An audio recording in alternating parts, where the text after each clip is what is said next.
Bueno, muchas gracias Cecilia por la invitación. Es un placer poder compartir nuestra humilde experiencia con todos ustedes. La verdad que cuando... ¿No pasa? La verdad que cuando nos estábamos esperando, digamos, que explote esta bomba, porque fue así, nos llegaba información de todos lados. Yo recuerdo compartir un chat con más de 300 cirujanos de todo el mundo y las noticias eran tremendas. Nos informaban, paciente, murió un compañero, videos de cirujanos mostrando procedimientos, mostrando complicaciones. La verdad que recién ahora, lo que escuchaba recién que decía Carlos Lovesio, recién ahora nos estamos dando cuenta de todo lo que vivimos. Y tener tantos pacientes intubados no es para nada algo gratis, digamos, esto trae consecuencias, trae complicaciones.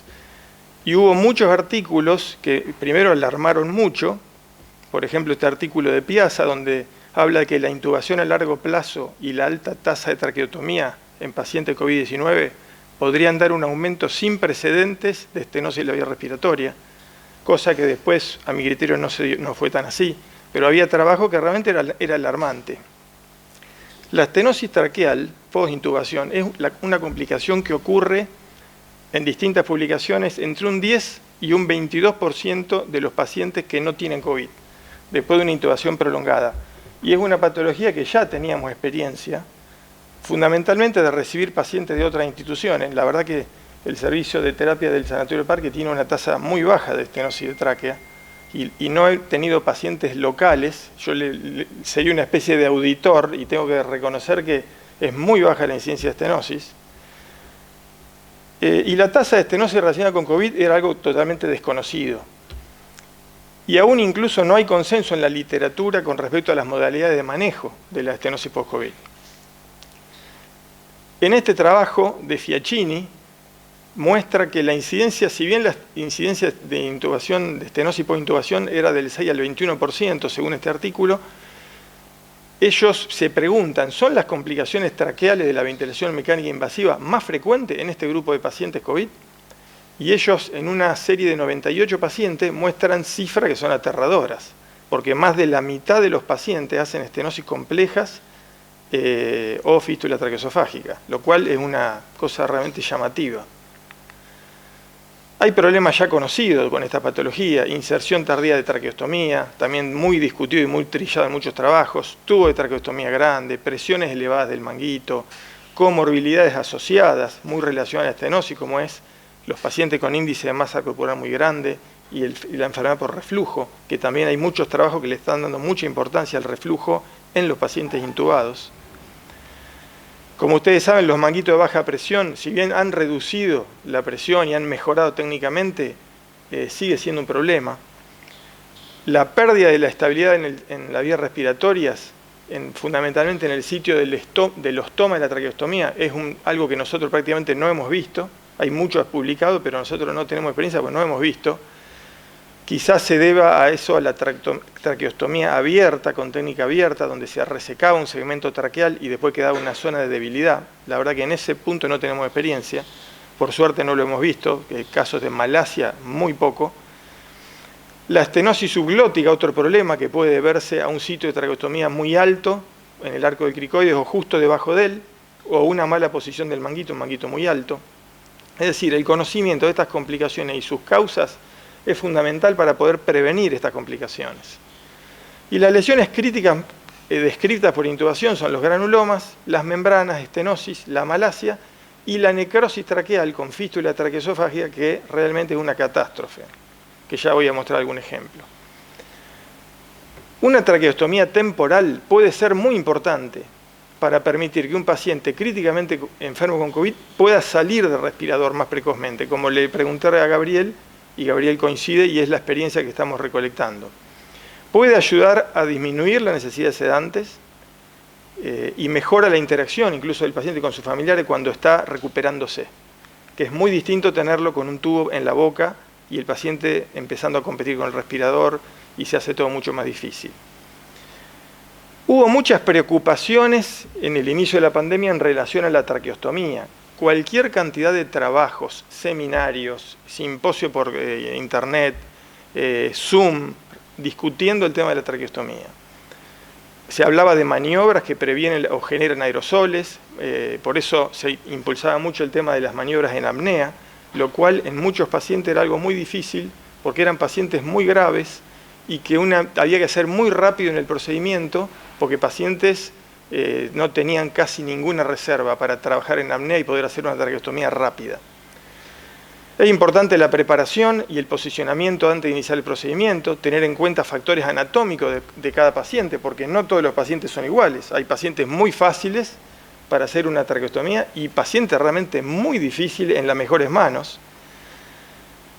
La importancia del procedimiento en sí, la técnica, la ubicación de la incisión, el manejo de la broncoscopía también, que es muy importante, porque en la experiencia nuestra, cuando empezamos a hacer la traqueostomía percutánea, y basado en todas las experiencias de colegas, amigos y muchos centros, todos recomendaban hacer el procedimiento combinado por una cuestión de seguridad.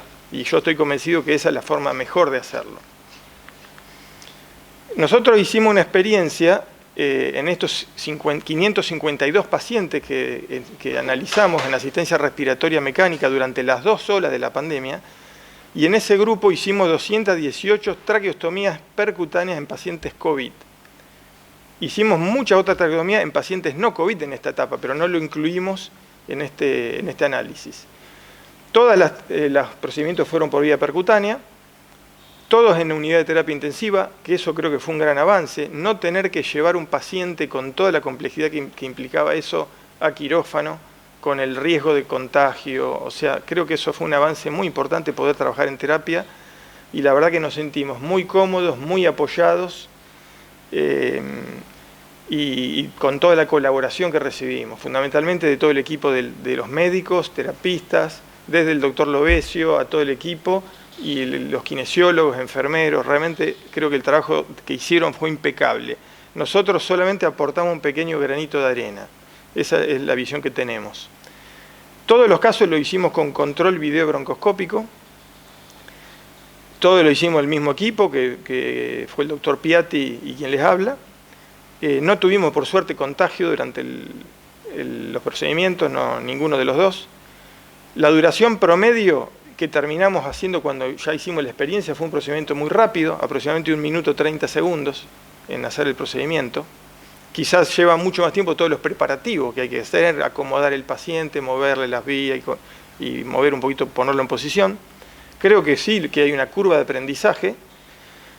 Tuvimos complicaciones, tuvimos una muerte intraoperatoria, le diría, un caso realmente desagradable, un paciente muy difícil técnicamente, un paciente muy obeso, con un cuello muy corto y muy difícil de intubar, que se extuba, paciente que estaba muy grave, que se extuba y que realmente no lo pudimos intubar rápidamente por boca, era imposible. Bueno, empezamos con maniobras, porque aparte el tiempo ahí acude, realmente hay que actuar rápido porque el paciente entra en paro en cuestión de segundos.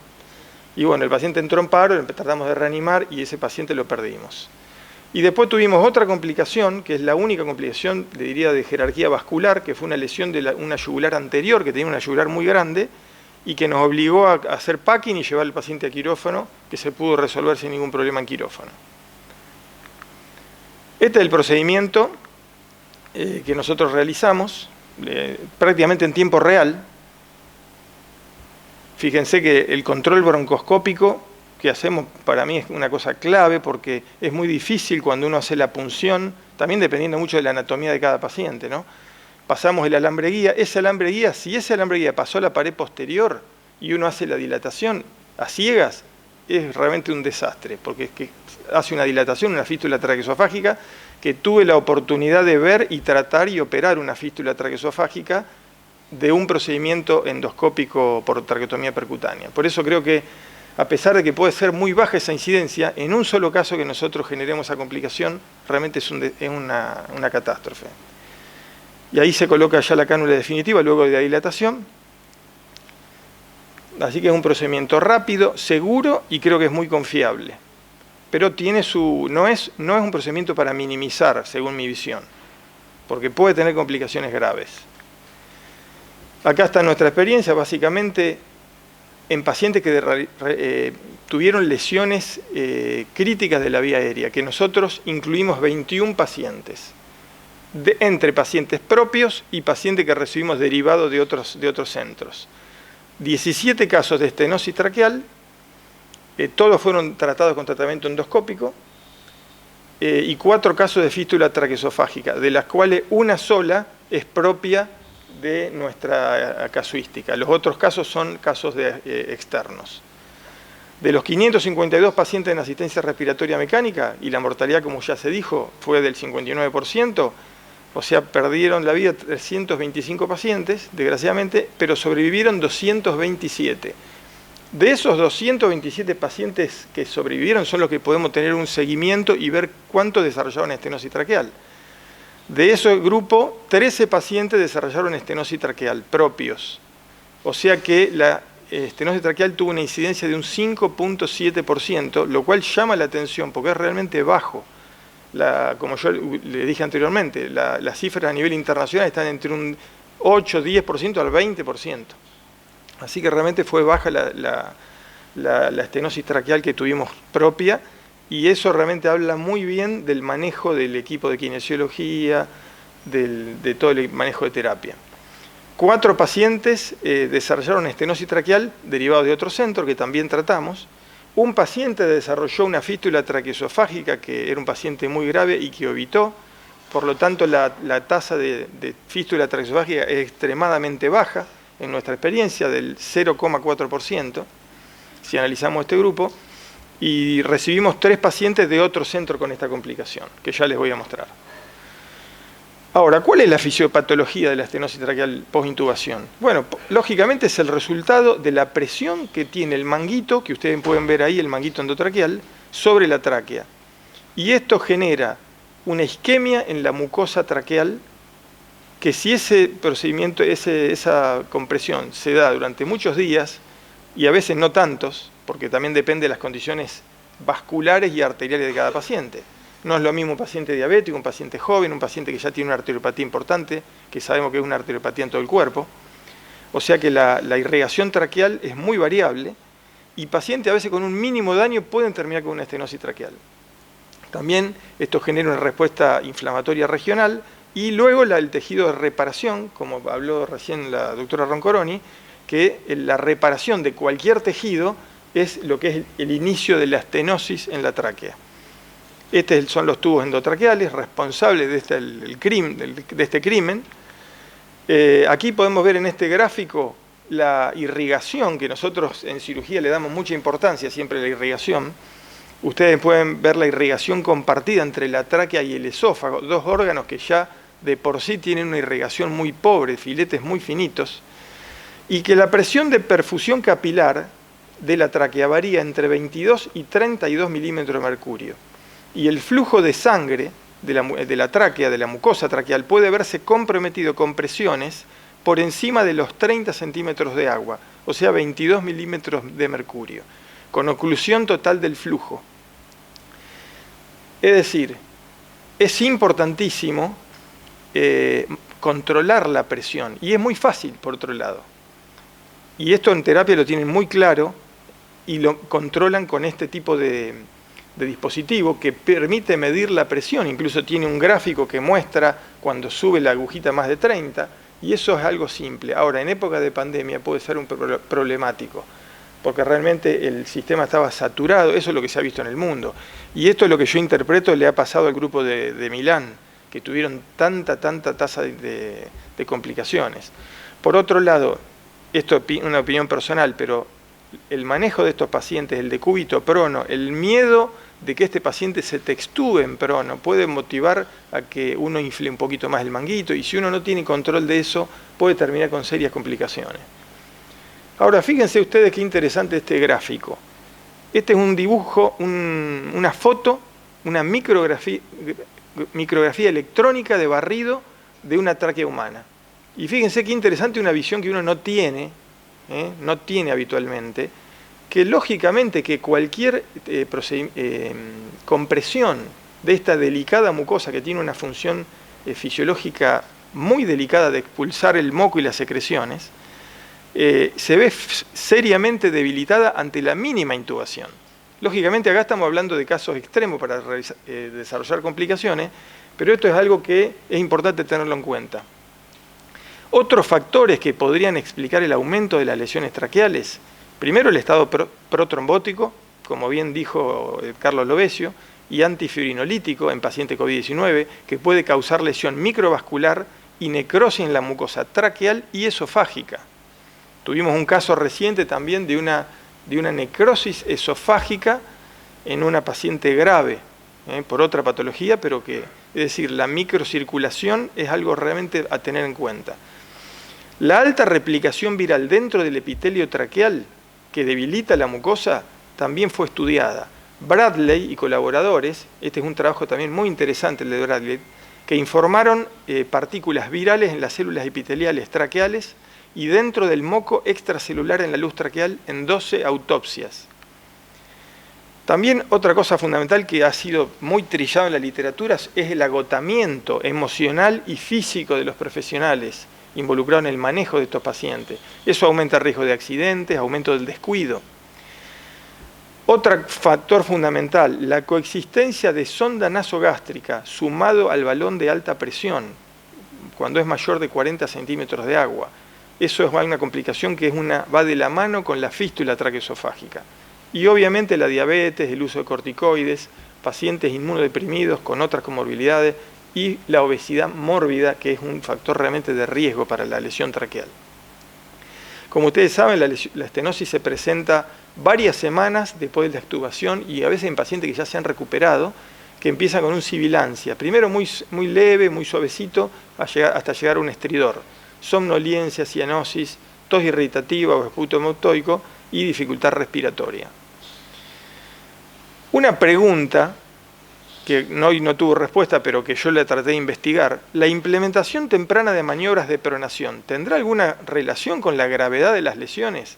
Y la verdad que no encontré ningún trabajo que demuestre este tema. Cecilia, vos que presentaste también eso, y no hay, digamos, cosas concluyentes, pero hay algunas especulaciones con que si el paciente, como lo que dije anteriormente, con el miedo a que se extube, inflar más el tubo, la posición del tubo y la punta del tubo cuando el paciente está boca abajo, también puede generar un daño extra, que hay que tener en cuenta.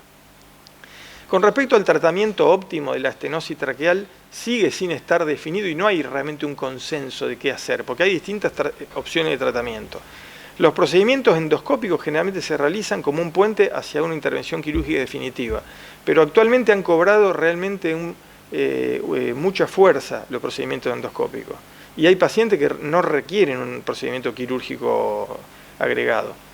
Si bien la resección en anastomosis traqueal se acepta como el procedimiento de elección, como el gold standard en este tratamiento, pero son pocos los pacientes que se pueden realizar esa operación, y más en esto con la pandemia COVID, donde la mayoría de los pacientes son pacientes que tienen polineuropatía, patologías asociadas, que realmente tienen una condición corporal muy mala. Entonces, realmente no son la mayoría aptos para cirugía. Y en pacientes que no son aptos para cirugía, o pacientes de riesgo, los stent traqueales son una muy buena opción. Y nosotros hemos hecho una experiencia importante en el uso de stent. En nuestra experiencia, la broncoscopía intervencionista es una técnica muy eficaz para resolver las estenosis traqueales, con escasa morbilidad y complicaciones leves en la mayoría de los casos. El tratamiento endoscópico con recanalización, resección endoscópica, con esofagoscopio, broncoscopio rígido, dilatación y colocación de prótesis es una alternativa realmente eficaz y nos dio buen resultado. Es recomendable valorar la extracción de la prótesis en un tiempo que oscila entre los 12 y los 18 meses, al considerar que la inflamación se ha estabilizado. Es importante tener una actitud expectante ante la posibilidad de recurrencia de la estenosis. Este es un ejemplo, un paciente con un stent, colocación de un stent. Estos son distintos tipos de estenosis que tuvimos en nuestra experiencia, en nuestra casuística. Le damos mucha importancia y en eso nos ayuda mucho el equipo de diagnóstico por imágenes. Por esto es muy importante el trabajo en equipo, realmente para tomar medidas con respecto al tamaño de la tráquea, el tamaño de la estenosis, para ver qué stent colocar. Acá tenemos otro ejemplo de estenosis, granulomas sobre la zona estenótica y el paciente con colocación de stent. Otro ejemplo. Acá tenemos un caso de un ya colocado el stent. Fíjense el control endoscópico con endoscopio más fino para pasar y ver la recanalización efectiva, que realmente es un procedimiento que nos da mucha seguridad.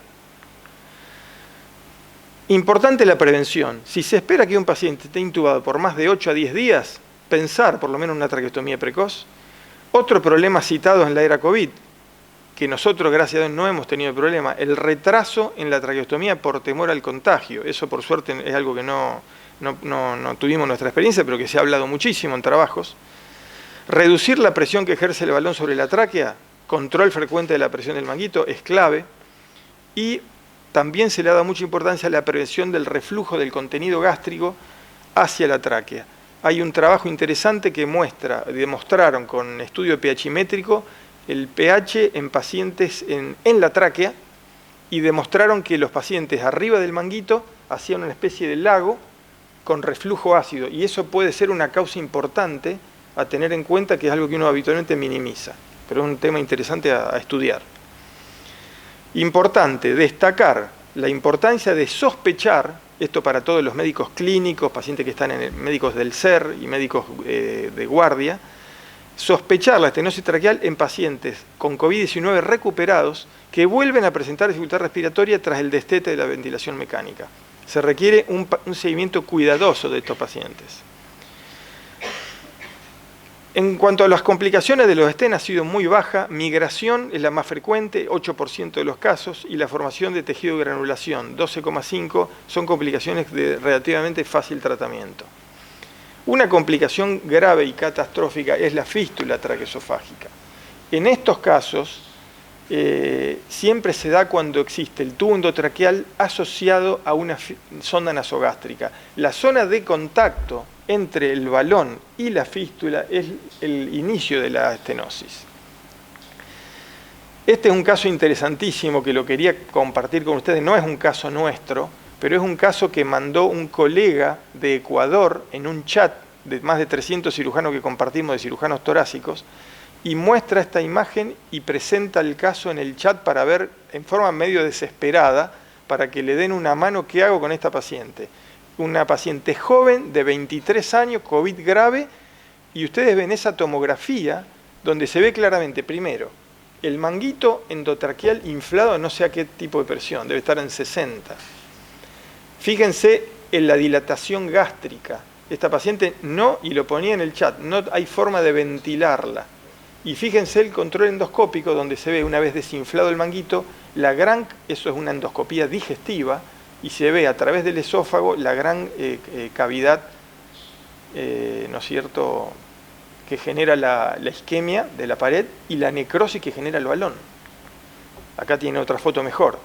Estos son casos ya personales. Y fíjense qué importante, ustedes ven la estenosis anterior y la importancia para nosotros como cirujanos de hacer la endoscopía de estos pacientes. Este paciente nosotros esperamos que granule y que se cure, vaya a la curación, la estenosis. Por eso hacemos la endoscopía, progresamos el balón para que inflar el manguito más distal a la fístula y que el paciente pueda ventilar. Y acá tiene una traqueostomía, obviamente. Y acá tiene un ejemplo. Fíjense, este es un paciente de 54 años, recuperado COVID, derivado de un centro de rehabilitación. No sabían por qué hacía neumonía a repetición. Le hacemos endoscopía y tiene, fíjense la comunicación, ahí se ve el tubo endotraqueal, el esófago, el tabique, ¿no es cierto? Este paciente lo tenemos con traqueostomía, progresamos la traqueostomía para lograr una ventilación efectiva y prevenir de la broncoaspiración. También le hicimos una gastrostomía y un ayuno para alimentarlo. Es un paciente que bajó 47 kilos, pesaba 120 kilos y ahora está en 73 kilos. Y estamos en preparación para cirugía. Es una gran cirugía, que hay que hacer una resección traqueal con anastomosis y con reparación del esófago y un colgajo muscular para poder controlar esta complicación. Y como conclusión, para cerrar, lo que le puedo decir es que la estenosis traqueal es una complicación grave de la asistencia respiratoria mecánica prolongada, limita mucho la calidad de vida de estos pacientes. Nosotros no hemos notado en nuestra experiencia un aumento en la incidencia. En nuestra serie, en 227 pacientes, la incidencia propia fue del 5,7%. El tratamiento endoscópico es una acción efectiva y segura, requiere un seguimiento estricto, porque hay pacientes que incluso pueden requerir varios procedimientos. En un trabajo interesante que presenta el grupo de la clínica Lahey en Estados Unidos, muestran que de los pacientes con stent hay un porcentaje alto, más del 30%, que tienen 2 y 3 procedimientos para acomodarlo, para aspirar secreciones, porque se tapen, pero igualmente lo ven como una opción muy válida y efectiva. La opción quirúrgica es válida para pacientes jóvenes sin comorbilidades. La fístula traqueosofágica es una complicación grave con alta mortalidad que requiere un manejo especial para mejorar el estado general.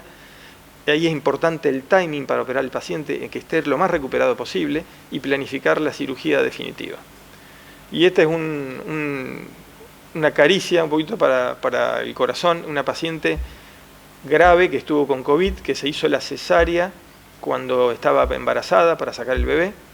Por suerte se salvó ella y el bebé.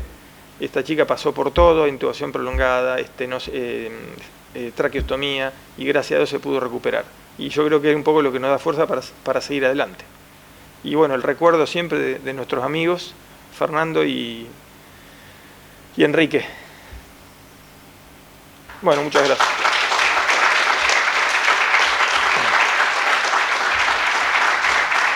¿Querés que tengo otra charla? ¿Alguien quiere hacer alguna pregunta sobre esta charla? Ahora tenemos otra a continuación. Vamos con la otra. Si no, las dejamos las preguntas para el final de las dos presentaciones. Complicaciones pleurales. Solo está abriendo. Listo, nomás, seguimos.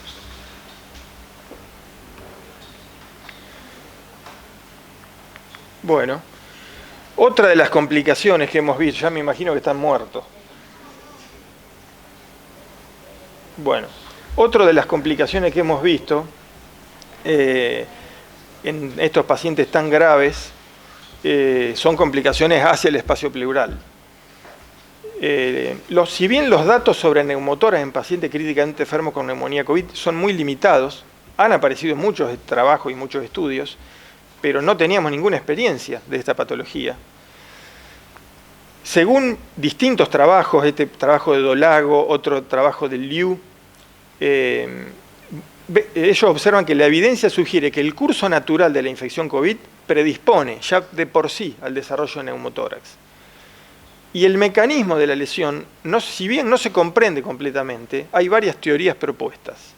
Una teoría que es, al igual que otras infecciones respiratorias, relacionadas con lesión alveolar, ruptura resultante de la pared alveolar, con formaciones de lesiones quísticas. Realmente hemos visto muchos pacientes que han desarrollado lesiones quísticas, incluso lesiones quísticas grandes y hasta bullas. Otra teoría, el daño parenquimatoso isquémico, activación de procesos inflamatorios y activación de fibroblastos que precipitan exudado de fibromixoides, promoviendo lesiones quísticas pulmonares. Una tercera teoría, el aumento del esfuerzo respiratorio y la tos persistente generan un aumento de la tensión intrapulmonar y da como resultado la ruptura de quistes alveolares.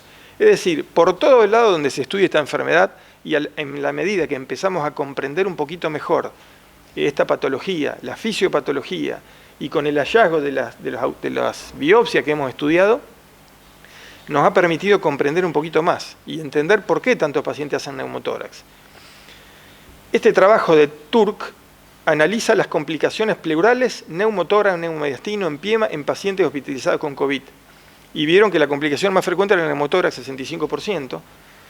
La mortalidad fue muy alta en pacientes ventilados, que también fue después nuestra experiencia que ya voy a comentar. Y la conclusión es que la tasa de mortalidad es muy alta en pacientes con complicaciones pleurales. El manejo de pacientes con neumotórax y distrés respiratorio con ventilación mecánica realmente puede ser un desafío y un reto importante, fundamentalmente si son refractarios, si el drenaje de tórax no le resuelve nada. Y en eso nos hemos visto enfrentados en muchos casos, pacientes que fallecieron y que realmente yo lo miraba al obesio y le decía a Carlos, ¿qué hacemos? Porque no había, el drenaje de tórax no paraba de drenar, el daño pulmonar era tremendo y realmente pensar en esos pacientes en un procedimiento quirúrgico era una locura. Entonces me puse a investigar un poco cuál era la experiencia a nivel mundial con estos pacientes y si había algún grupo que los había operado. Porque realmente, desde el punto de vista técnico, era imposible, el manejo con drenaje no tenía solución. Entonces, encontré este trabajo de Aiolfi, que es de la Universidad de Milán, donde observa que varios informes han demostrado que el neumotórax neumomediastino relacionado con barotrauma ocurren con frecuencia en pacientes con ventilación mecánica e infección COVID. Y el neumotórax es el resultado de la combinación de daño pulmonar y parénquima fibrótico con ventilación prolongada de alta presión. Si bien el drenaje representa el tratamiento de primera línea, en caso de neumotórax persistente, la toracoscopia y resección de ampolla puede ser una opción viable para reducir la fuga de aire y solamente presenta 2 casos operados. Así que realmente no encontré grupos que hayan operado a estos pacientes en forma importante. Son pacientes inoperables. En un estudio retrospectivo de McGuinness y colaboradores se informó que se producen complicaciones por barotrauma en el 24% de los pacientes. Y este estudio señala y da mucho hincapié en el barotrauma, que yo creo que es un enfoque errado. Digamos, estos pacientes no era barotrauma, era otra patología. Y esto es interesante, este trabajo de Martinelli, que es una serie de casos multicéntricos de hospitales de todo el Reino Unido. Evaluaron si el neumotórax es un marcador independiente del diagnóstico. Este estudio incluyó pacientes no intubados, que también nosotros vimos muchos pacientes no intubados, lo que sugiere que los pacientes sin enfermedad pulmonar preexistente, que nunca tuvieron ARM, también eran susceptibles a neumotórax. Es decir, el barotrauma por sí solo no puede explicar esta complicación. La supervivencia a 28 días no fue diferente en los pacientes con infección COVID, incluso en aquellos con neumotórax, lo que sugiere que el neumotórax no se asoció a un mal pronóstico en la neumonía COVID. El daño pulmonar causado por infecciones bacterianas sobreagregadas probablemente predispone también a neumotórax. Y nosotros también hemos visto pacientes sobreinfectados con neumotórax complejo. Este trabajo interesante también muestra que el neumotórax neumomediastino en COVID se explica por causa iatrogénica o por secuela de distrés respiratorio. Se hacen una pregunta. Presumimos que la hiperinsuflación del COVID, junto con el tropismo viral, que incluye afectación de neumonocitos pulmonares periféricos, induce predisposición para comunicación broncoalveolar periférica en el espacio pleural. Y hace hincapié en que la naturaleza inflamatoria, en realidad, del COVID es lo que genera el neumotórax y no el barotrauma. En este trabajo, también de la Clínica Mayo, del grupo de la Clínica Mayo, le hacen mucho hincapié en el estudio de los pacientes de casos espontáneos de neumotórax y neumomediastino, que se debe al daño alveolar e inflamación. Y observan que desarrollaron neumotórax pacientes en ausencia de barotrauma. Es otro trabajo interesante que muestra que el COVID tiene una gran predilección por el neumotórax. Otras publicaciones que muestran lo mismo. Y esta es nuestra experiencia. Del total de 552 pacientes en asistencia respiratoria mecánica, tuvimos neumotórax en pacientes en ARM en 57 casos. O sea, un 10,3% de neumotórax en nuestra serie. Pacientes con neumotórax asociado a respirador en la primera ola fueron sobre 275, 33 pacientes, y en la segunda ola sobre 277, 24 pacientes. Ahora, y esto es interesante, tuvimos pacientes con neumotórax no asociado a respirador, que los vimos en el centro E, los vimos por consultorio. Yo vi varios pacientes por consultorio, 7 casos en total, que los seguí por consultorio con neumotórax que no estaban asociados a respirador. Y pacientes incluso con enfisema subcutáneo puro, que tuve 4 casos en seguimiento, que tuvieron un curso benigno, una evolución leve y no tenían ningún antecedente de intubación. El tratamiento en todos los casos fue el avenamiento pleural y en un solo caso, el paciente que operamos, que ahora le voy a mostrar, porque fue un caso especial, la mortalidad asociada a neumotórax fue muy alta. Del total de los 57 pacientes que desarrollaron neumotórax, sobrevivieron solamente 13, el 22%. Es decir, la mortalidad fue de 44 pacientes. Es decir, pacientes con ARM y neumotórax tuvieron una mortalidad alta, del 73,6%. Sobrevivieron 7 de 33 en la primera ola y 6 de 24 en la segunda ola. lo cual en cierta forma está mostrando el grado de patología que tenía el paciente cuando llega a tener semejante destrucción pulmonar y con fuga aérea. Acá tenemos algunos ejemplos: neumotórax bilateral, tratados con drenaje de tórax, pacientes realmente graves. Este es un caso, fíjense la placa, la primer placa, paciente joven, 19 años, no asociado a respirador, que me consultó primero en el CENEPI, me lo mandaron por consultorio, vino inflado así, el chico con una ansiedad familiar tremenda, el chico estaba perfecto clínicamente, con buena oximetría, no tenía neumotórax asociado, pero hizo un enfisema subcutáneo importante, sin neumotórax, luego de la neumonía bilateral COVID, y se manejó ambulatorio, anduvo muy bien. Este es otro ejemplo. Acá tenemos otro ejemplo, enfisema subcutáneo sin neumotórax. Mucha preocupación, mucha ansiedad, calmar a la familia y control clínico. No reviste gravedad el cuadro. Este es otro caso, paciente de 18 años, resolución espontánea, solo control ambulatorio. Estos ya son casos graves de paciente con neumotórax, con gran daño pulmonar y asociado a respirador. Y en este grupo de pacientes, que algunos desarrollaban lesiones quísticas, otros bullas más grandes, son los que tuvimos esta mortalidad tan alta en neumotórax. Este es el único caso de la serie que operamos, era un paciente de 55 años, en realidad un paciente sin comorbilidades, deportista, que fíjense una placa que yo encontré en el sistema del 2017, tenía una placa normal, tiene COVID, y en la internación, que se interna por COVID, fiebre y dolor torácico intenso, se le hace la tomografía donde tenía una bulla que después se rompe, y esta es la visión toracoscópica para que ustedes puedan correlacionar los hallazgos patológicos que hablaron previamente con los hallazgos macroscópicos que nos muestra la BATS. En este video podemos ver, si puedo adelantar un poquito, este es un pequeño video de la cirugía. Fíjense lo que era la bulla, realmente hizo una compresión, una bulla que creció y comprimió parénquima pulmonar. Fíjense el corte coronal, en toda la parte posterior tenía una compresión. Yo creo que este paciente realmente había que operarlo, porque aparte estaba en buen estado general, el único caso que estaba en buen estado general, pero fíjense el daño que generó el COVID. Tenía una bulla rota, que justificaba el dolor pleurítico, el dolor torácico que hizo, y el neumotórax. Y bueno, lo que se hizo fue, como hacemos en tanta cirugía de bulla, la resección del segmento basal, ¿no es cierto?, como afectado por la bulla, tenía necrosis de parénquima realmente. El parénquima estaba necrosado y se pudo resecar por vía toracoscópica.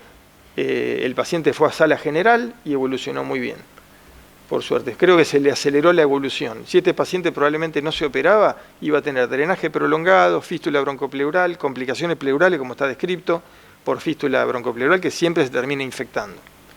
Esta es la pieza quirúrgica.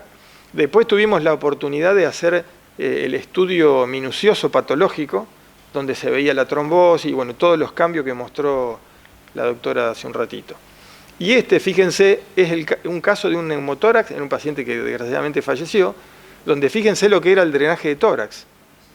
Realmente era inmanejable, era como tener una sección del bronquio y no había forma de controlarlo, y bilateral. Y estos son otros casos de pacientes que hicieron bullas, otro tipo de complicaciones. Este es un paciente en realidad no ventilado, pero un paciente que en un performance status excelente, que hizo neumotórax, se colocó drenaje en el centro E, se manejó en el centro E, hizo un enfisema subcutáneo tremendo, pero evolucionó favorablemente. No tenía ninguna otra complicación, no tenía bulla asociada, nada como para hacer ninguna otra cosa, y anduvo bien con drenaje de tórax solo. Bueno, tengo otros ejemplos, pero ya por honor al tiempo. Y bueno, este es un caso interesantísimo, es un paciente que estuvo, acá lo conocen mucho seguramente de los que están acá. El paciente me pidió, por otro lado, que muestre, que no tiene ningún problema en que muestren su historia. Un paciente que vino en helicóptero, muy grave en asistencia respiratoria mecánica. Fíjense lo que era la tomografía computada. Este paciente tuvo drenaje de tórax, traqueostomía, intubación prolongada y por suerte, un paciente muy fuerte, se recuperó. Y bueno, esto es lo que realmente nos hace, por lo menos para seguir en la lucha, después de perder tantos pacientes, Y este es un mensaje que me manda por WhatsApp, el mensaje que manda en el cumpleaños de 15 de la hija, que realmente eso fue lo que me dio una alegría enorme, recibir ese mensaje, y lo quería compartir con ustedes.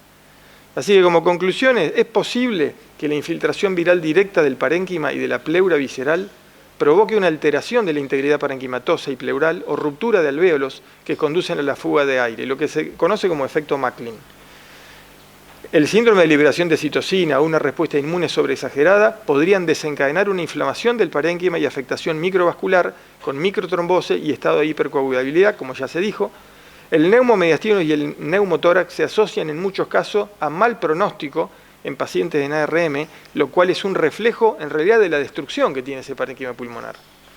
El examen patológico en nuestra serie de 35 pacientes que fueron estudiados por el Servicio de Patología nos muestra los diferentes grados de destrucción del parénquima y nos permite entender mejor la fisiopatología de esta afección.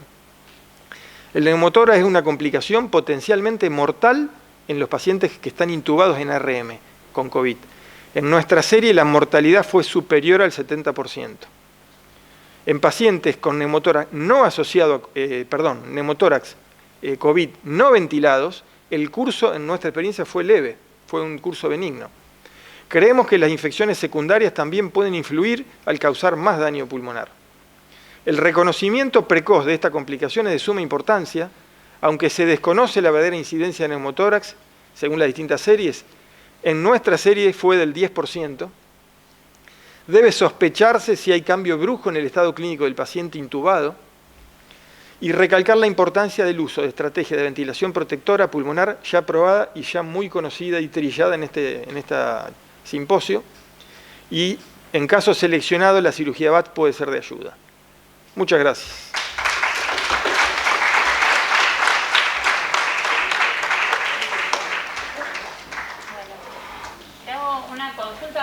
Ir a un receso, unos minutitos para descansar antes de las próximas dos charlas.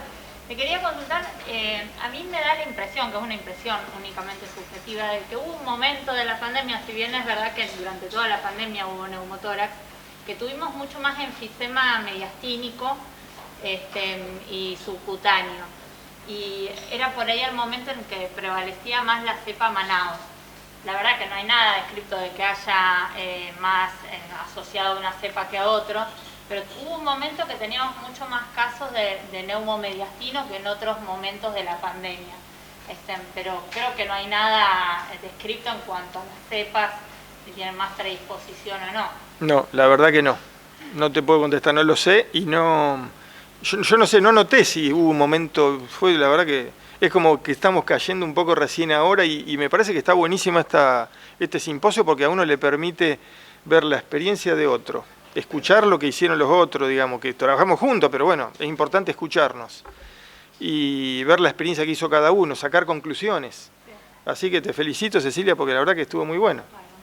Creo que hemos aprendido todos. Nos abre los ojos de muchas cosas. Uno tiene la idea que el neumotórax es una patología que se cursa, que es más benigna, que se cursa y se resuelve. Y la verdad, ver que en los pacientes con COVID hay que esperar otro tipo de evolución, también nos abre un poco los ojos a que no tener esa demanda tan alta y a la información que le damos a la familia también, ¿no? Sí, la verdad que sí. Los pacientes que están en respirador y suman un neumotórax, la verdad que es una evidencia de, por lo menos en nuestra experiencia, y en trabajo que ya han encontrado que dicen lo mismo, es una evidencia de mal pronóstico. Te está traduciendo el daño que tiene general el paciente, en definitiva. De otra manera. Exacto. Bueno, muchas gracias. Hacemos 15... Ah, perdón, Martín, sí. Sí. Muy buena su presentación. Estaba haciendo de escuchar la presentación de las patologías pleurales de ventilados. Si bien la experiencia nuestra era de cuidar ventilatoriamente a los pacientes para que no realicen ese tipo de trauma, la experiencia también marca que la media de las presiones que alcanzaron los pacientes no eran altas a la hora del barotrauma. Si bien podría tener su apreciación de por qué los pacientes entonces hicieron esa lesión pleural. Claro, por todo, casualmente, por todos los hallazgos patológicos. Y por eso mostré, por ejemplo, el trabajo de la clínica Mayo, donde se hacen la pregunta, a ver, ¿tenemos mucho barotrauma o es la lesión propia de la enfermedad lo que genera tanto neumotórax? Y yo creo que la respuesta es esa. Siempre uno tiende a, encima que estamos presionados, con una carga de trabajo tremenda, pensar que uno encima tiene la culpa de lo que tiene el paciente. Es como que uno tiene, ¿viste? Siempre se hace autocrítica. Y realmente esta patología, y por eso hay varios trabajos y los mostré, los que muestran eso, que la patología en sí, incluso en pacientes no ventilados, como mostré el paciente que seguí por consultorio con una insuficiencia subcutánea así, un chico de 17 años, muestra que es la patología propia. Obviamente que si uno hace las cosas mal, somete a altísima presión al paciente, obviamente que va a ser mucho peor la cosa. Pero bueno, a mí el aliciente que me da es por lo menos muchos pacientes que pudimos sacar adelante. Eso es lo que a mí me deja, por lo menos, y mostré un ejemplo, porque tengo un montón de ejemplos así como el que mostré recién. Gente que quedó muy agradecida, que yo como le hice la trajetomía y todo, lo sigo por consultorio, le hago una auditoría a todos un poquito. Incluso tengo un paciente también que en seguimiento por ECMO, doctor, un paciente con ECMO, Torres, el paciente Torres, que está muy bien, tiene una estenosis traqueal, también asociada, tratado con un Montgomery. Pero bueno, son pacientes que estaban perdidos. Y gracias a todo el trabajo que se hizo, bueno, se pudo salvar mucha gente. Un detalle es que en estos enfermos nunca hay que retasear los tratamientos. Muchas veces conversamos con Carlos y por ahí discutimos, pónganle un tubo más, colóquenle un tubo arriba, colóquenle un tubo del otro lado. Hemos tenido pacientes con 4 tubos pleurales y que salieron vivos. Este enfermo que era un enfermo portuario, no me voy a olvidar nunca porque todo el mundo cada vez que pasábamos Sara lo daban por perdido, pero yo por sus características morfológicas sabía que iba a salir adelante, porque tenía todo el aspecto de un luchador, y terminó con una cantidad de tubos pleurales y terminó viviendo, o sea que no hay que tener duda en poner varios tubos pleurales en estos enfermos porque se trata muchas veces de neumotoras regionales, es decir, se pega el pulmón en un lado y se rompe por el otro, y bueno, hay que... Sí, yo lo que he aprendido, y eso es lo que dice Lovesio, es clave, que nunca hay que dar por perdido a un paciente. O sea, la verdad que hay pacientes que uno no le daba nada y dice, no hay que sigamos peleando por este tipo, sigamos haciendo cosas. Y la verdad que la experiencia a uno lo que le muestra es que a veces nos equivocamos, lo valoramos mal, pensamos, y creo que siempre hay que seguir haciendo. Esa es la visión. Y fíjense, el paciente que mostré el caso que lo derivaron, que vino en helicóptero, fue todo muy aparatoso, ese paciente le dijeron, mire, no hay más nada que hacer, váyase a Rosario, no hay más nada que hacer, le dijeron a la familia, así clarito. Y bueno, ese paciente también fue una actitud importante haberlo derivado, porque si no, no estaría acá. Así que bueno, muchas gracias.